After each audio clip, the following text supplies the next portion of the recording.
Guidebooks stay silent and travel guides offer no hint, yet today I'll reveal what lies concealed in Namibia. Picture yourselves in the desert. The sand sears beneath your soles, and before you stands a man wielding a spear. His gaze is weighty, as though you owe him something. Beside him, his wife is enveloped head to toe in red. Her scent is of smoke and goats, not your extravagant perfume. Their children have never seen a classroom, but they know how to spark a flame without matches and how to roam the dunes unafraid. Everything here defies our expectations.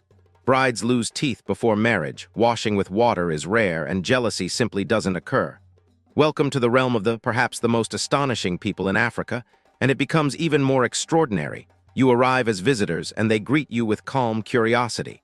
No one bombards you with questions. No one displays excessive emotions. They do not openly exhibit surprise or excitement. Instead, they simply watch. The men appraise you with piercing stares. The women offer gentle smiles, and the barefoot children, daubed in, dart about, stealing furtive glances at the newcomer. You feel immersed in an age-old rite, though not a single word is uttered. Your initial examination has already begun. They seek to determine who you are.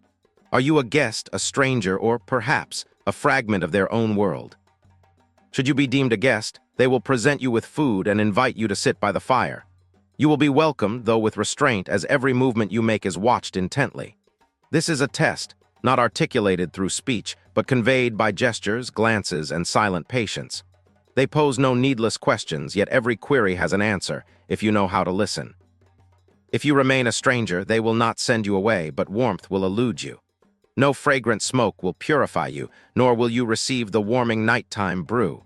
You will exist among them, but not with them.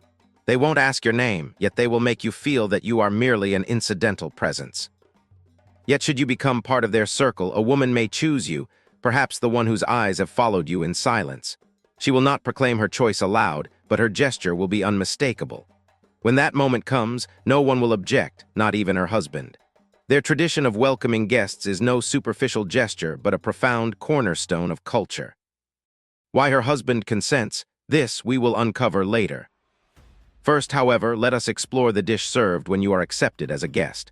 Once your status is confirmed, you are seated by the flames and offered sustenance, though familiar flavors should not be expected. There are no gourmet creations here, no exotic spices, not even commonplace salt. They eat what the land provides and what endures under relentless heat and drought. The centerpiece is a thick porridge of maize, slow-cooked over open embers. You pinch off portions with your fingers, rolling them into small balls. A generous helping signals high regard. It means you have truly been embraced. But this is merely the beginning. When the tribe wishes to bestow special honor, they offer you a nourishing, milk-based drink enriched with prized animal essences. This concoction is a sacred source of vigor and endurance. Freshly mixed with select ingredients, it transcends mere nourishment. It is ritual. Accepting it brings you closer to their world. Meat, by contrast, appears only on rare and momentous occasions, weddings, celebrations, or new births. Receiving a morsel of meat marks you as a distinguished guest. Yet the feast is only the opening act. After the meal, the tribe will make their final judgment of who you are. If they truly welcome you, the experience extends beyond supper. Alongside his wife, you will not merely observe their life, you will partake in it. Decline, and you remain a stranger peering through a narrow slit. Accept, and you cross a threshold where your own rules turn to dust. How does a night unfold for a tourist in a homestead? How does a woman prepare for the night? Preparation begins long before dusk falls, much like our own customs. Yet in a dwelling there is no water bath, only a smoke bath without water or soap. Before the guest arrives, the woman lights a fire of aromatic herbs in her hut, wraps herself in a dense cloth, and lets the smoke permeate her skin. It cleanses her of odors and germs, but it also serves as a ritual of renewal, part of an age-old tradition. Next, she coats her body with a blend of fat, a natural barrier against sun, wind, and insects. This mixture imparts a deep red hue, symbolizing feminine beauty and health. To complete her attire, she dons necklaces and armlets that display her status. Then she is ready to receive the visitor. When may the tourist enter? The hut, called is circular, crafted from mud, dung, and branches. Inside, perpetual twilight reigns, and the air carries a warm, earthy scent.